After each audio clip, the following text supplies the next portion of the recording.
I stood in the doorway of the penthouse suite, wearing my usual jeans and a simple black sweater. The bass from the music system pounded through the floor-to-ceiling windows overlooking downtown. 28 men in designer suits and luxury watches turned to stare at me like I'd walked into the wrong dimension. My brother Marcus, 32, stood at the center of the room in a custom Tom Ford tuxedo that probably cost more than most people's monthly rent. His bachelor party was in full swing: champagne towers, catered seafood platters, a private bartender mixing drinks worth $50 each. The Meridian Grand Hotel's crown penthouse, all 4,000 square feet of it, glittered with excess. Riley. Marcus's face twisted with confusion then embarrassment. What are you doing here? I held up the invitation his fiancée Brittany had sent me 3 weeks ago. You invited me. Well, Brittany did. Said family should be here. Marcus's best man, Derek, a hedge fund manager with slicked back hair, looked me up and down with undisguised contempt. Dude, seriously? Your sister showed up dressed like she's cleaning houses. The room erupted in laughter.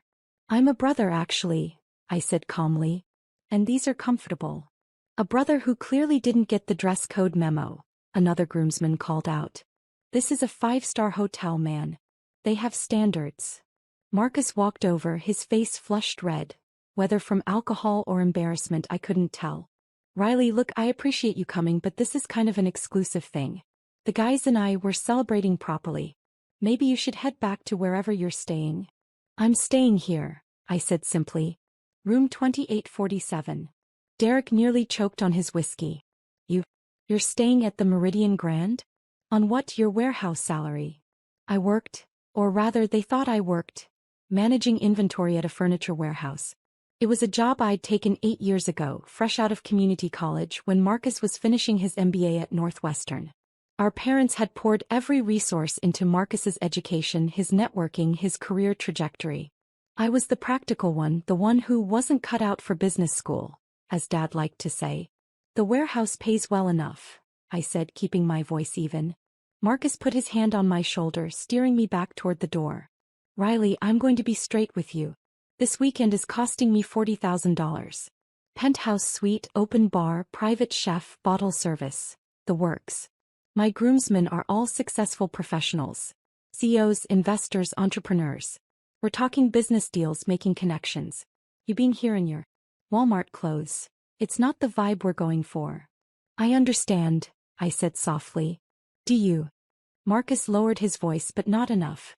His friends could still hear every word. Do you understand how hard I've worked to get here? To build this network? These guys are my future business partners. My investors. And you show up looking like you're about to ask if we need the trash taken out. Derek raised his glass. Honestly, Marcus, I thought hotel staff wasn't allowed at guest events. More laughter. Loud, cruel laughter that bounced off the marble floors and designer wallpaper. Maybe Riley can fetch us some fresh towels, someone called out. Or fix the ice machine. Does the hotel know their maintenance guy crashed a private party? I stood there absorbing it all. Every joke, every snicker, every condescending look. My brother didn't defend me. He didn't tell his friends to stop. He just looked at me with a mixture of pity and irritation, like I was a problem he needed to solve before it affected his reputation. You can't even afford the parking here, Marcus said, trying to sound like he was joking but meaning every word. The valet service alone is $200. How do you even get past the front desk? I walked in through the main entrance, I said. Without being stopped by security? That's surprising. Marcus glanced at his Rolex, a graduation gift from our parents that cost $35,000. Look, Riley, I'm trying to be nice here. But you need to go. This isn't your scene. It's never been your scene. I'd heard variations of this my entire life. When Marcus got accepted to Northwestern with a full scholarship, Dad threw a party at the country club. When I got accepted to the local community college, Mom said, well, at least you'll save money on housing. When Marcus landed his first job at a consulting firm making $120,000 a year, they framed his offer letter. When I took the warehouse job at $42,000 annually, Dad asked if I'd considered applying myself more. When Marcus got promoted to senior consultant, they took him to Paris to celebrate. When I got promoted to inventory manager, they sent a congratulatory text message. The pattern had been clear for decades. Marcus was the golden child, the success story, the son who made them proud. I was the practical one, the backup plan, the child they mentioned second at dinner parties. "I'll head to my room," I said quietly. "Good idea." Marcus actually looked relieved. "Maybe order room service, watch a movie. This party's going until 4 a.m. anyway. Bottle service doesn't stop until sunrise." I turned to leave and Derek called out, "Hey Riley. If you see any hotel staff on your way out, tell them we need more champagne up here. The Cristal, not the cheap stuff." The entire room erupted in laughter again. I paused at the door, pulled out my phone and opened my encrypted messaging app. I typed quickly, "Marcus Thompson, Crown Penthouse. Cancel all suite access effective immediately. Terminate bar service. Remove catering privileges. Guest status revoked." Then I hit send and walked out. The thing about owning a hotel chain is that you learn quickly how to spot entitlement. I'd spent 6 years building Apex Hospitality Group from a single boutique hotel in Austin to a portfolio of 47 properties across 12 states. The Meridian Grand was my flagship, a $340 million property that had been hemorrhaging money when I acquired it 4 years ago. Now it generated $89 million in annual revenue and maintained a 4.8-star rating across all platforms. My family didn't know any of this. They thought I still worked at the warehouse, living in a modest apartment, scraping by on a middle-class salary. I'd let them believe it because the alternative, watching them treat me differently because of money, felt worse than being dismissed entirely. At least when they ignored me, it was honest. I walked down the hallway toward the elevators, my phone already buzzing. Michael Chin, the hotel's general manager, was calling. "Miss Thompson, I received your message. We're implementing the changes now." "How long?" I asked. "Suite access will be terminated in 90 seconds. The system is already updating. Bar service is being discontinued as we speak, and catering is removing all food and beverage within 5 minutes." "Perfect. And Michael?" "Yes. Make sure Marcus understands this is a permanent revocation. He's no longer welcome at any Apex Hospitality Group property. Add him to the banned guest list across all 47 locations." "Understood. Should I have security escort him out?" I considered this. Marcus's bachelor party was supposed to last all weekend. They'd booked the penthouse for 3 nights at $18,000 per night, plus another $30,000 in services. He'd told all his groomsmen this was his power move, showing everyone he could afford the best. "No," I said finally. "Let him try his room key first. I want him to feel confused before he feels consequences." "Very good. I'll handle this personally." I hung up and checked my watch. 9:47 p.m. Marcus's key cards would stop working in approximately 30 seconds. I took the elevator down to the lobby level, then walked through the restaurant corridor toward the hotel's private office wing. The Meridian Grand was designed like a small city. Restaurants, bars, a spa, conference centers, even a medical clinic on the 3rd floor. I'd spent 3 years renovating it, turning a dying property into one of the most profitable hotels in the region. My actual room wasn't 2847. That was a junior suite I'd booked under my legal name as a cover story. My real accommodations were the owner's residence, a 2,200 square foot private apartment on the 31st floor with keyed elevator access and complete privacy. But I didn't head there.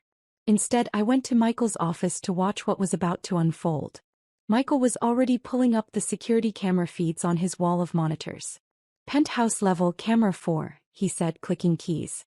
The screen flickered to life, showing the hallway outside Marcus's suite. We waited. At 9:49 p.m., the door to the Crown Penthouse opened. Derek stumbled out, laughing, his suit jacket slung over his shoulder. He walked toward the elevator, probably heading to the lobby bar for more drinks. He pressed the elevator button and waited. Nothing happened. He pressed it again. Frowned. Pulled out his phone and texted someone. "His keycard access is revoked," Michael explained. "The elevator won't respond to his call. He's locked on this floor." On screen, Derek looked confused. He walked back to the penthouse door and tried his keycard. The light flashed red. He tried again. Red. "What the hell?" We could see him mouth through the camera. He pounded on the door. Marcus opened it, irritated. They had a brief conversation, then Marcus tried his own keycard. Red light. Both men stood in the hallway, now looking genuinely confused. Marcus pulled out his phone and started calling someone, probably the front desk. Michael's desk phone rang. He answered with perfect professionalism. Meridian Grand Hotel, Michael Chin speaking. How may I assist you? I could hear Marcus's voice through the speakerphone. Yeah, our room keys aren't working. Crown Penthouse. Can you send someone up to fix this? May I have your name, sir? Marcus Thompson. I'm the one who booked this suite. Michael pulled up the reservation on his computer, his face betraying nothing. I see. Mr. Thompson, I'm showing that your suite access has been revoked by ownership. Silence on the other end. What? Revoked? What are you talking about? Ownership has terminated your reservation, sir.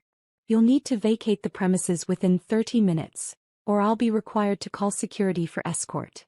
This is insane. I paid $54,000 for this weekend. You can't just... Actually, sir, according to our terms of service, ownership reserves the right to revoke access at any time for any reason. You'll receive a full refund minus the cancellation fee, which amounts to, let me see, approximately $12,000. $12,000? Are you kidding me? That's the standard cancellation penalty for same-day termination of a premium suite. It's outlined in Section 7.3 of your booking agreement. I want to speak to your manager. I am the general manager, sir. Then I want to speak to the owner. Michael looked at me. I shook my head. The owner is not available at this time. I'd recommend gathering your belongings quickly. Security will arrive in 27 minutes. Marcus's voice rose to a shout. Do you have any idea who I am? I'm a senior consultant at Whitmore & Associates. I know people. I'll sue this hotel for everything. That's certainly your prerogative, sir. However, I should mention that threatening legal action against hotel staff is grounds for immediate removal from the premises and addition to our permanently banned guest list. I'd advise against that course of action. Silence. Then, why? Why is this happening? Ownership's decision, sir. That's all I'm authorized to share. Marcus hung up. On the security monitors, we watched him and Derek rush back into the suite. The camera inside the penthouse, positioned discreetly near the entrance, showed chaos erupting. Groomsmen were shouting, holding up their keycards, trying to figure out what was happening. The bar service, I said to Michael. He made another call. Remove all beverage service from Crown Penthouse immediately. Guests are no longer authorized. On screen, the private bartender was already packing up his station. One of Marcus's friends tried to stop him, but the bartender showed him something on his phone, probably the termination order, and continued removing bottles. The catering team entered next, professional and efficient, beginning to clear the elaborate food displays. What the hell is going on? We could see Marcus shouting on the monitor. One of the caterers handed him a printed notice. Marcus read it, his face going pale, then red, then pale again. My phone buzzed. A text from Brittany, Marcus's fiancée. Riley, Marcus just called me freaking out. Do you know what's happening at the hotel? Did you say something to the staff? I didn't respond. Another text. He says they're kicking everyone out. This is his bachelor party. Can you please talk to someone? You work in customer service, right? Maybe you can help. I turned off my phone. They're asking the catering manager for an explanation, Michael said, watching the monitors. The catering manager, a woman named Teresa who'd worked at the hotel for 12 years, was explaining calmly while Marcus waved his arms and pointed at things. His friends crowded around, all talking at once. Should we send security now? Michael asked. Give them 15 minutes, I said. Let them try to figure it out first. We watched as Marcus made phone call after phone call. He was trying to reach someone, anyone, who could reverse this decision. At one point he called our father. I couldn't hear the conversation, but I could see Marcus's face crumbling as he explained the situation. Probably Dad was telling him to handle it himself, to use his professional network to solve the problem like a businessman would. Derek was on his phone too, apparently calling other hotels. But it was 10:15 p.m. on a Friday night in downtown Chicago. Every decent hotel within 20 miles was fully booked. One of the groomsmen, a guy named Craig who'd laughed the loudest at the janitor joke, tried to leave via the elevator. His keycard didn't work. He pushed the call button repeatedly, but the elevator never came. Elevator access is restricted to authorized guests only, Michael explained. Since their room status is revoked, they can't use the elevators. They'll have to take the stairs. From the 42nd floor? I asked. It's clearly marked emergency exit. That's their option until they check out properly at the front desk. On the monitors, the penthouse was emptying rapidly. The bartender was gone. The catering team had removed everything except the furniture. The music system had been shut down remotely, hotel property, controlled by the central system. Marcus stood in the center of the now quiet penthouse, surrounded by his confused, increasingly angry groomsmen, holding his phone and looking completely lost. Derek was yelling at him. We couldn't hear the words, but the body language was clear. This is your fault. You said this place was locked down. You said you had connections. Marcus's carefully constructed image. The successful consultant, the guy who could afford the best, the man with power and influence, was disintegrating in real time. Security should arrive now, I said. Michael made the call. 4 security officers in professional uniforms stepped off the service elevator on the 42nd floor. Their approach was calm, practiced, respectful but firm. The lead officer, James, had been with the hotel for 6 years. I'd personally approved his promotion to head of security. Gentlemen, James said, his voice carrying the authority of someone who'd handled thousands of difficult situations, you need to gather your belongings and proceed to the front desk for checkout. This is insane. Marcus shouted. We have a reservation. We paid for this. Your reservation has been terminated by hotel ownership. You'll receive a refund minus applicable fees. But you need to leave this floor immediately. On what grounds? We haven't done anything wrong. James remained perfectly calm. Ownership reserves the right to refuse service to any guest at any time. This is private property. You're currently trespassing. That word, trespassing, hit different. Trespassing? We're paying guests. Not anymore, sir. You have 10 minutes to collect your belongings, or we'll escort you out with whatever you're currently wearing. The groomsmen scrambled. Designer luggage was frantically stuffed with clothes, toiletries, expensive shoes. Craig couldn't find his other Gucci loafer and was crawling under furniture looking for it. Derek was still on his phone, desperately trying to book rooms anywhere else. The Ritz has nothing. Conrad's fully booked. Palmer House is sold out. Marcus stood frozen, his face slack with shock. This wasn't supposed to happen. This was his weekend, his power move, his moment to shine in front of his professional network. Sir, you need to start packing, James said to Marcus directly. I want to speak to whoever made this decision. That's not possible. Then I want a name. Who owns this hotel? James didn't even blink. That information is not publicly available, sir. The property is held through a corporate entity. Now please gather your belongings. Marcus finally moved, walking like a man in a dream toward the bedroom where his luggage sat unpacked. He'd planned to stay here for 3 nights. Now he couldn't stay for 3 more minutes. The group moved toward the stairs, elevator access still denied, carrying hastily packed bags and complaints. The trek down 42 flights of stairs in dress shoes, carrying luxury luggage, was not going to be pleasant. Michael and I watched on the monitors as they descended floor by floor, their voices echoing in the concrete stairwell. Who walks down 42 flights? Someone complained. This is absolutely insane. Marcus, you said this place was top tier. I want my money back. We should sue. By the time they reached the lobby level, they were sweating, exhausted, and furious. The stairwell exit deposited them in a service corridor that led to the loading dock area. Not the elegant main lobby Marcus had walked through with such confidence hours earlier. They had to walk around the building to reach the front entrance. When they finally entered the main lobby, disheveled and carrying their bags, the night manager was waiting at the front desk with checkout paperwork. Mr. Thompson, she said professionally, your refund will be processed within 7 to 10 business days. Here's your receipt showing the cancellation fee of $12,000. Do you have any questions? Marcus just stared at her. Why? I'm not authorized to share that information, sir. Is there anything else I can help you with? Where am I supposed to go? It's 11 p.m. and every hotel in the city is booked. I can provide you with a list of nearby accommodations, though I can't guarantee availability.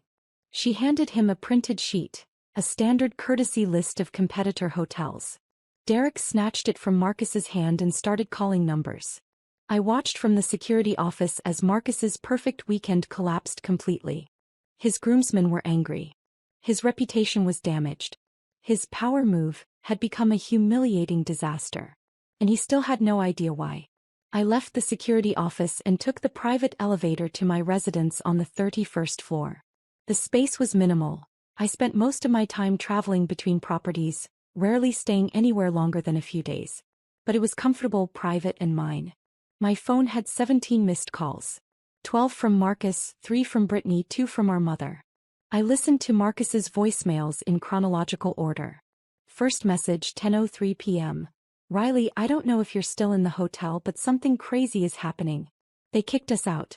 Just call me back if you're around. Third message, 10:47 p.m. Riley, seriously, where are you?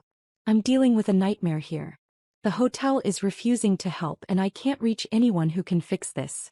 If you see any hotel staff, can you ask what's going on? Seventh message, 11:23 p.m. I know you're probably asleep, but I'm stranded downtown with 28 guys and nowhere to go. Every hotel is booked. I might need to drive back home tonight, which means the whole bachelor party weekend is ruined. This is a disaster.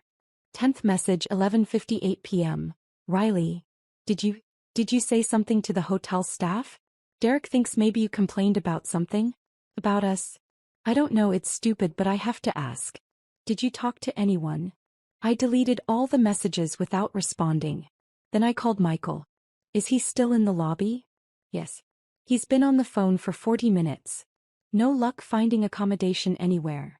And the ban is in place across all properties? Confirmed. Marcus Thompson is flagged in the system. Any attempt to book at any Apex Hospitality Group location will be automatically declined. Perfect. Thank you, Michael. Miss Thompson, if I may ask, what did he do to warrant this? I thought about the question. What had Marcus done? Made fun of my clothes? Called me a janitor in front of his friends? Told me I couldn't afford parking? Those weren't crimes. They weren't even particularly creative insults. They were just typical. Standard family dismissal, the kind I'd experienced my whole life. He forgot who I was, I said finally. He made assumptions based on appearances. Well, Michael said carefully, he's learning otherwise now. I didn't sleep that night. Instead, I sat by the floor-to-ceiling windows, looking out over the city, watching the lights and wondering if I'd gone too far. Marcus had been cruel, yes. But was public humiliation an appropriate response? Was exercising corporate power to ruin his bachelor party justified? These questions kept me awake until sunrise. At 6:47 a.m. my phone rang. Riley, where are you? Marcus has been trying to reach you all night. I'm at my hotel. He said something terrible happened. They kicked him out of the Meridian Grand for no reason. He's devastated. The whole bachelor party is ruined. That's unfortunate, I said neutrally. Did you see what happened? Were you there? I was there briefly. And did they say why they did this to him? I paused, weighing my words carefully.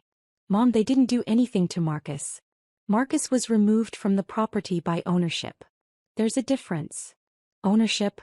What does that mean? It means the person who owns the hotel decided Marcus shouldn't be there. That's absurd. He paid over $50,000. What kind of business treats customers this way? The kind that doesn't tolerate certain behavior. What behavior? He was having a bachelor party. I took a breath.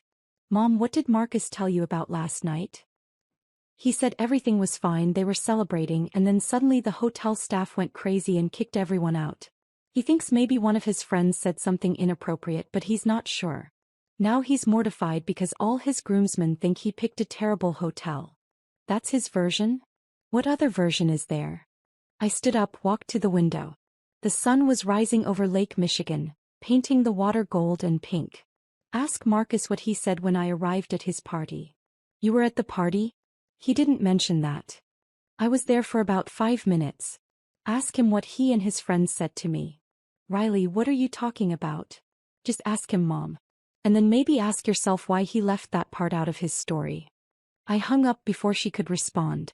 The Meridian Grand Sunday brunch service began at 8 a.m. I showered, changed into comfortable clothes. Yes, jeans and a sweater again, and went down to the restaurant. The hostess recognized me immediately. Miss Thompson, your usual table? Please. She led me to a corner booth with privacy and excellent natural light. I ordered coffee and reviewed emails on my phone while I waited. At 8:34 a.m. I saw them. Marcus and his groomsmen, walking past the restaurant entrance, probably heading out of the hotel after spending an uncomfortable night wherever they'd finally found rooms. They looked exhausted, hungover, miserable. Derek spotted me through the glass and stopped. He pointed. Said something to Marcus. Marcus turned, saw me sitting comfortably in the elegant restaurant, and his face went through several emotions in rapid succession. Confusion, recognition, anger, and something else I couldn't quite identify. They walked into the restaurant. The hostess tried to stop them. Sirs, do you have a reservation? Marcus pushed past her, heading straight for my table. His friends followed, a mob of wrinkled designer suits and expensive cologne. Riley, Marcus said, his voice shaking. Were you here all night? I sipped my coffee. I had a lovely sleep, thank you for asking. In the hotel. You stayed in the hotel while we were thrown out. I have a room here, yes. Derek leaned over the table, aggressive. How do you have a room when they kicked us out? I wasn't kicked out, I said simply. This doesn't make sense, Marcus said, sitting down uninvited across from me. Something's wrong. First they terminate our suite. Then they ban us from the property. Meanwhile you who can barely afford McDonald's, are sitting here having brunch like you own the place. I set down my coffee cup carefully. What an interesting choice of words. What? Never mind. Why are you here, Marcus? I want answers. I want to know what you said to the hotel staff. Because this started right after you left the party. The waitress appeared with my breakfast. Eggs Benedict with smoked salmon, fresh fruit, house-made pastries. She set it down carefully, refilled my coffee and left. Marcus stared at the plate. You ordered the $40 breakfast. It's very good here. The hollandaise is made fresh. Riley. His voice had a dangerous edge now. Tell me what you did. I looked up at him. My brother, who'd mocked me in front of his friends, who'd told me I couldn't afford parking, who'd called me a janitor and laughed when others made it worse. I didn't do anything, I said. I sent a text message. To who? To the general manager. Saying what? Saying that your suite access should be terminated. The silence that followed was profound. Derek recovered first. You sent a message to the GM and they just listened to you? Yes. That's impossible. You're nobody. You work at a warehouse. You don't have that kind of influence. I took a bite of my eggs Benedict. Perfectly cooked as always. Don't I? Marcus was putting pieces together, his face shifting from confusion to dawning horror. Riley. Who are you? I'm your brother. The janitor, remember? The one who can't afford parking. That's not what I mean. I mean, how did you get them to cancel our reservation? I pulled out my phone, opened a specific app and showed him the screen. It was the Apex Hospitality Group Owners Portal. At the top, in clear text, Riley Thompson, Chief Executive Officer and Founder. Marcus stared at it. Read it 3 times. Looked at me. Looked at the screen again. This is fake, he whispered. It's not. You can't, that's impossible. I scrolled through the interface, showing him the property list. 47 hotels. Including the Meridian Grand with my name listed as primary owner. Derek grabbed the phone out of Marcus's hands, looked at it, his face going pale. This is real. Ask the hostess who seated me, I suggested. Or the general manager. Or any staff member in this hotel. Marcus stood up so fast his chair fell backward. You own this hotel. I own this hotel chain. 47 properties. The Meridian Grand is the flagship. For how long? 6 years building the company. 4 years since I acquired this specific property. He was doing math in his head. That's impossible. You were working at a warehouse. I was managing inventory at a furniture warehouse 8 years ago, yes. I also took every dollar I saved, every bit of credit I could access, and bought a failing hotel in Austin for $800,000. I renovated it in 6 months, sold it for $2.1 million and used that capital to buy 2 more properties. Then 4. Then 12. The groomsmen were completely silent now, watching this unfold like a car accident they couldn't look away from. "You're a billionaire," Marcus said flatly. "Multimillionaire. I'm not quite to billionaire status yet. The company's valued at around $1.2 billion, but my personal net worth is closer to $400 million after debt and operating costs." $400 million. Approximately. "And you let us think you were poor. You assumed I was poor." "I never said that." Marcus's hands were shaking. Why? Why would you hide this?" I stood up, left cash on the table for my breakfast plus a generous tip, and looked at my brother. "Because I wanted to see who you'd be when you thought I had nothing. And now I know." I walked toward the exit. The hostess called after me, "Miss Thompson, have a wonderful day." Behind me I heard Derek say to Marcus, Did your sister really just?" "Brother," I corrected without turning around. And yes, I did.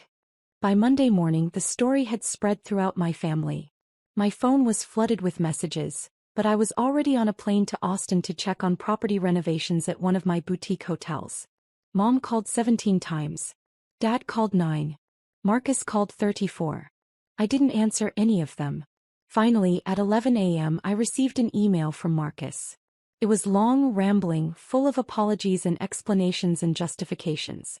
But buried in the middle was one sentence that caught my attention. "I know I was horrible to you, but I didn't know who you were." That was the problem, wasn't it? He didn't know who I was. And more importantly, it had never occurred to him to find out. I deleted the email and went back to work, building an empire one property at a time, wearing jeans and a sweater and never apologizing for either.